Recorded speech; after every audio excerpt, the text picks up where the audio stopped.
Olá, bem-vindo a mais um vídeo deste canal dedicado à promoção do xadrez africano. O vídeo de hoje é um pouco diferente. Vou trazer um tema muito importante que apareceu em uma partida minha em que joguei no Lichess. É um tema tático que todo jogador precisa conhecer. Então, se você é iniciante, acredito que este conteúdo irá te ajudar bastante. É o tema do presente de grego. Acontece muito em partidas de xadrez e o tema está relacionado com o sacrifício do bispo em H7. E algumas defesas contra o E4 contribuem bastante para surgir esse tema. São elas Caro-Kann e a francesa. Neste caso, o jogador de brancas, depois do D5, precisa entrar na variante do avanço, porque este peão é fundamental para poder aplicar o checkmate. Vamos ver, vou passar os lances da partida. Cometi alguns erros, mas irei mostrar qual deveria ser o lance. Mas basicamente o tema surge quando o cavalo está na casa normal de desenvolvimento, F3, a dama permanece na diagonal, ou seja, é só não mexer. A única diferença é simplesmente desenvolver o bispo para esta diagonal. Então, começando com D3. Então, é assim que surge o tema. Mas, claro, tem que ver também do lado das pretas. Não pode ter este cavalo desenvolvido para esta casa de F6, o que é difícil, porque é uma casa natural de desenvolvimento, mas em algumas aberturas o cavalo não fica nesta posição. Tanto é que às vezes você precisa fazer mais lances de modo a trocar esse cavalo. E tem mais, este bispo também não tem que ficar desenvolvido nesta casa de E7, porque a diagonal é muito importante para controlar o salto de algumas peças, neste caso do cavalo. É difícil acontecer, mas é importante então para você ficar atento quando acontecer na sua partida, e assim você poderá perder uma chance de ganhar por não conhecer um tema tático muito famoso. Primeiro, o nome. Como disse, o presente grego envolve o sacrifício do bispo, então daí vem o termo presente de grego, né, que é uma expressão popular usada para representar o recebimento de algum presente ou dádiva que traz prejuízo para quem a recebeu, ao contrário do que era esperado. Ou seja, você dá o seu bispo de presente, ele aceita, recebe o bispo, porém esse presente acaba sendo fatal. Vamos então ver como foi a partida. Começou com E4 e aí ele foi para a defesa francesa. Aqui cometi um erro, aliás uma imprecisão. O melhor lance é sempre o D4. Aproveitando-se que ele não fez o E5, aí eu conquisto o centro, embora momentaneamente. Então eu fiz o cavalo F3, era uma partida rápida.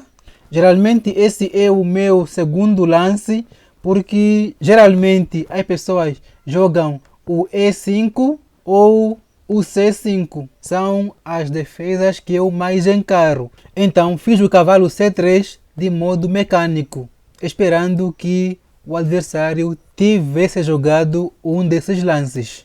Mas não está perdido. Agora ele já veio com o D5 e fiz o E5, que é o lance que eu faria de qualquer jeito se eu tivesse feito o D4. E mesmo com o C5 dá tempo de corrigir, porque primeiro fiz o C3, veio o dama B6 e aí então fiz o D4. Consegui estar na mesma posição, só que inverti a ordem dos lances. Veio então cavalo C6, é um tema da variante de avanço. As pretas procuram fazer pressão na base do meu centro. E depois eu tentei fazer a manobra do cavalo para levar ele para C2, de modo a reforçar a defesa do peão da base.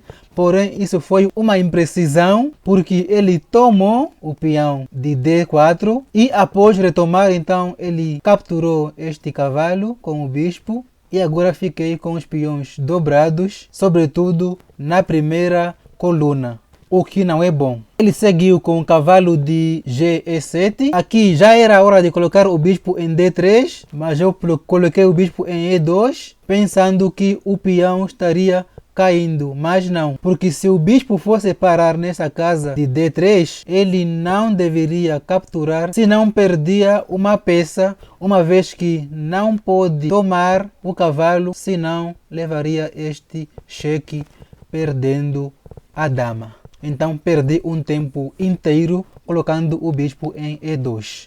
Fizemos os roques, cavalo F5, ainda pressionando o peão da base, por isso bispo E3 para defender o peão. Aí ele me ajudou trocando o bispo pelo cavalo. Agora fixei no centro, o que me libera depois do bispo D7 fazer então o tão sonhado bispo D3. Agora já estão as condições que eu havia definido. Tem aqui a dama nesta diagonal, tem o cavalo em F3 e tem o bispo nesta diagonal que ataca o H7. Nesta posição, se ele tivesse ligado, já deveria fazer o H6. Claro que existe também outro tema do sacrifício em H6, mas nesse caso não teria como, porque o meu bispo preto já troquei. Então seguiria simplesmente jogando xadrez normal. Mas ele cometeu então esta gafe de dama A5, indo atrás do meu peão dobrado. Agora chegou então o famoso presente de grego. Bom, se ele não tomar, pelo menos sigo jogando, ganhei um peão e segue a vida. Porém, ele aceitou o presente e agora aqui tem uma sequência de mate em 10 lances. Mas claro, em 10 lances, se o adversário acertar todos os lances, o que não é fácil. O lance da posição na sequência é o cavalo G5 cheque, e ele não acertou os lances, acabou voltando para G8, e agora o mate já não é em 9, mas em 4 lances. O melhor lance seria colocar o rei em H6. Iria adiar por muitos mais lances o cheque-mate. Agora o lance é dama H5, ameaçando mate em 1. Então ele obrigatoriamente vai ter que tirar a torre. Porém, o adversário, quando chegou o dama H5, ele reconheceu o tema e acabou abandonando a partida. Ou seja, não deu para dar o cheque-mate, mas aqui o computador já está marcando mate em 3. Então seguiria torre D7, dama F7 cheque, forçando o rei a ir para H8 e depois mais um cheque, porque o objetivo era abrir esta coluna que a torre controla. E agora, depois do G8 único, então tem o cheque-mate em H7. Esta aqui então seria a sequência de lances se ele não tivesse abandonado. Então vamos voltar para ver qual deveria ser o melhor lance naquela posição. Depois do cavalo G5 cheque, o melhor deveria ser rei H6. E agora tem cheque-mate em 9 lances. Aqui vou indicar somente os melhores lances. Dama G4 e E5. Dama H4 cheque, forçando o rei para a casa de G6. Dama H7 cheque, sacrificando o cavalo, H4 cheque de peão, rei G4, torre F4 cheque, rei G3, dama H5. Agora tem mate em 2, o único modo de adiar é entregando a dama, e agora não tem lance nenhum, então faria qualquer lance aleatório, e agora teria este checkmate em 2 lances. Portanto, é uma sequência de lances, esperando que o adversário, claro, acerte todos os lances. Porém, em muitos casos, o adversário não acerta todos os lances e o mate acaba sendo em poucos lances. O lance mais comum é mesmo esse de voltar o rei para G8 e aí encurta os lances, mas a vitória é sempre certa. Então este é o famoso presente de grego. O melhor mesmo é não aceitar, continuar a partida com um peão a menos. Ainda tem chance de vencer ou pelo menos empatar. Enfim, então esse foi o vídeo de hoje. Espero que tenha gostado. Voltamos com mais dicas de temas táticos. Até o próximo vídeo.